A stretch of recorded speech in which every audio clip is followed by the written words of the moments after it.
ক্রমশ ভয়াল রূপ তিস্তার। বর্ষার মুখে রীতিমতন ঘুম উড়েছে তিস্তা পাড়ের বাসিন্দাদের।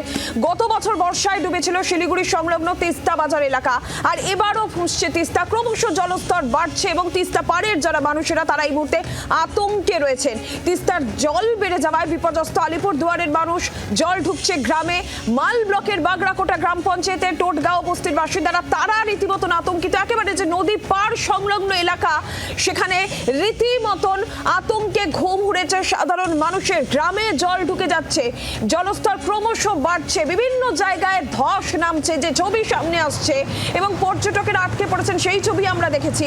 একের পর এক দুর্ঘটনার খবর সামনে আসছে এবং তিস্তার এই ভয়াল রূপ, এবং যেই রূপ ক্রমশ আরো অনেকটাই কিন্তু ভয়ে ধরাচ্ছে। শিলিগুড়ি, আলিপুরদুয়ার, সেখানে জল ক্রমশ বাড়ছে। তিস্তা পাড়ের যারা বাসিন্দারা তারা রীতিমতন আতঙ্কে রয়েছেন যে এরপর কি হবে। জল তো ক্রমশই বাড়ছে, এরপর কি হবে। প্রশাসনের তরফ থেকে আগাম সতর্কতা নেওয়া হয়েছে, কিন্তু তারপরেও আতঙ্ক কমছে না। কারণ যে রূপ তিস্তা দেখাচ্ছে, আমরা গত বছরও দেখেছি তিস্তার এই ভয়াল রূপ। গত বছরে আমরা দেখেছি যে কিভাবে একের পর এক গ্রামে, একের পর এক এলাকায় জল ঢুকে গিয়েছিল। শিলিগুড়ি সংলগ্ন যে তিস্তা বাজার, সেই বাজার গত বছর রীতিমতন বর্ষায় ডুবে গিয়েছিল, আর এবারও কিন্তু তিস্তা ফুঁসছে। জল ক্রমশ বাড়ছে, তিস্তা পাড়ের বাসিন্দারা আতঙ্কে। আর এই মুহূর্তে শিলিগুড়ি থেকে নারায়ণ সিংহ রায় আমাদের প্রতিনিধি সরাসরি রয়েছেন। নারায়ণ, তিস্তার ভয়াল রূপ আমরা দেখছি এবং সেই ভয় আরো বাড়ছে তিস্তা পাড়ের বাসিন্দাদের। গত বছরের স্মৃতি ফিরে আসছে বারবার। এই মুহূর্তে সামগ্রিকভাবে ঠিক কি ছবি?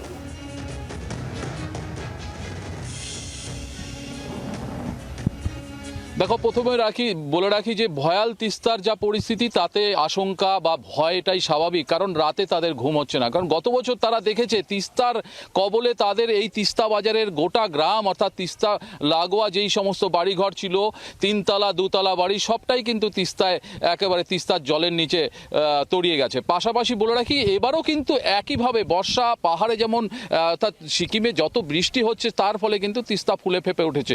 যদিও এই নিয়ে প্রশাসন তৎপর, বাঁধ দেওয়া হয়েছে যাতে এই পুনরায় এখানে জল না ঢুকে, অর্থাৎ এই তিস্তা বাজার সংলগ্ন এলাকায়। কিন্তু যা বাঁধের কাজ, সেই বাঁধের কাজ তিস্তার যা পরিস্থিতি, যা ভয়াল পরিস্থিতি, সেই বাঁধ আদৌ টিকবে কিনা জানিয়ে সংশয় রয়েছে। ইতিমধ্যেই কিন্তু বেশ কিছু যা বাড়িতে জল উঠে গেছে। যদিও আজকে বৃষ্টি নেই, কিছুটা তিস্তার জল অনেকটাই কিছুটা নেমেছে, যার জন্য কিছুটা ওই তিস্তা বাজার থেকে জল নামলেও চিন্তায় রয়েছে। কারণ বর্ষার শুরুতেই যা ভয়াল তিস্তা যা রূপ দেখাচ্ছে, তার ফলে এই এলাকার প্রায় 50-60টি বাড়ি রয়েছে, সেই বাড়ির মানুষ কিন্তু আতঙ্কে রয়েছে। ইতিমধ্যেই তারা বিকল্প ব্যবস্থা নিজে থেকেই করতে শুরু করেছে। কেউ ভাড়া বাড়িতে চলে যাচ্ছে, কেউ অন্যত্র সরে যাচ্ছে। কিন্তু যারা রয়েছে এখনো, তারা চিন্তায় রয়েছে। ঘুম নেই, পরিবার নিয়ে ঘুম নেই, তবুও তারা রয়েছে।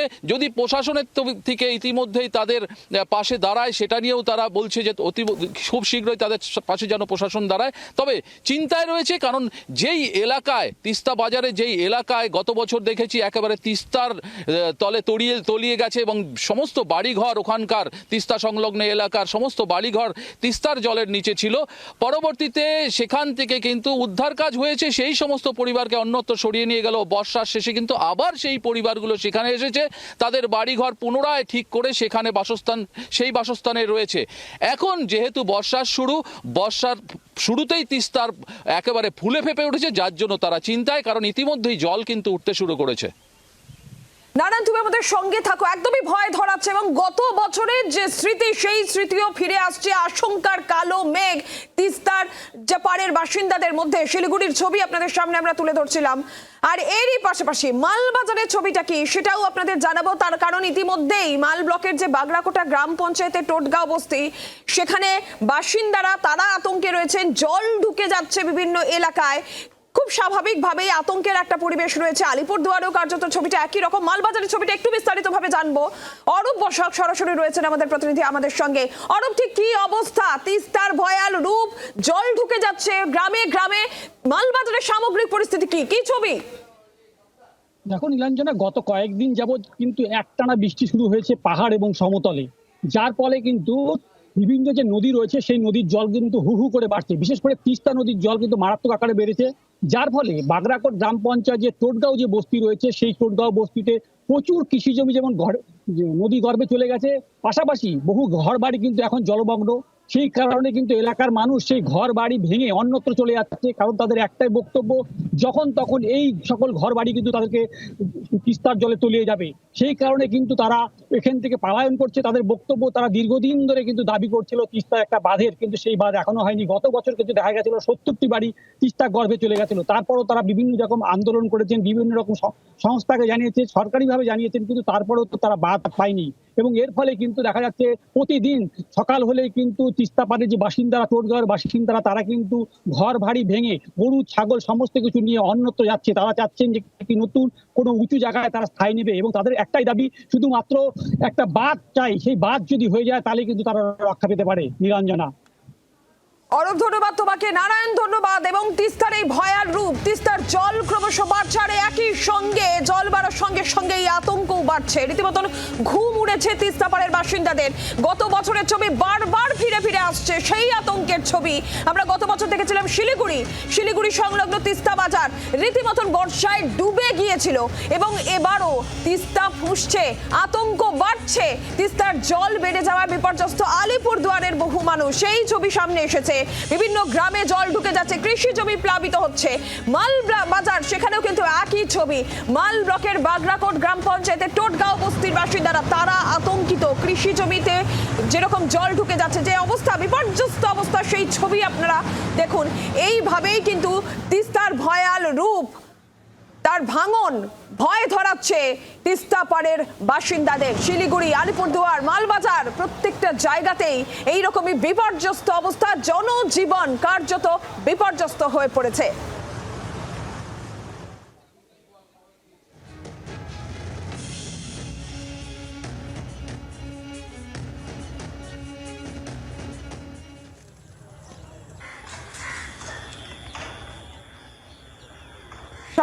সম্প্রতি উত্তরবঙ্গ সফরে গিয়েছিলেন মুখ্যমন্ত্রী মমতা বন্দ্যোপাধ্যায়, এবং সেখানে গিয়ে সিকিম থেকে জল ছাড়ার বিষয়টি নিয়ে উদ্বেগ প্রকাশ করেছিলেন মুখ্যমন্ত্রী। শুনবো কি বলেছিলেন তিনি।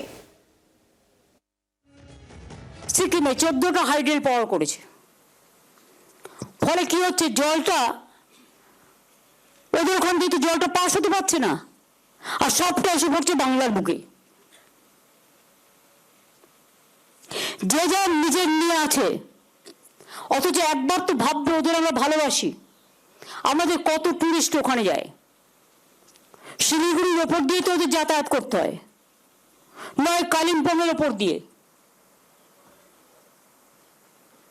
তো আপনারা এতগুলো হাইড্রেল পাওয়ার করলেন, সেন্ট্রাল গভর্নমেন্ট কেন পারমিশন দিল?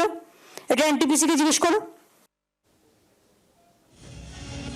প্রবল বৃষ্টি, তার সঙ্গে তিস্তার জলস্তর বৃদ্ধি, রীতিমতন বিপর্যস্ত জনজীবনের ছবি আপনারা দেখলেন। শিলিগুড়ি, আলিপুরদুয়ার, মালবাজার, ঠিক কি অবস্থা সেখানে, কতটা আতঙ্কের মধ্যে স্থানীয়রা রয়েছেন, তিস্তা পাড়ের বাসিন্দারা রয়েছেন, শুনুন তাদের মুখ থেকে।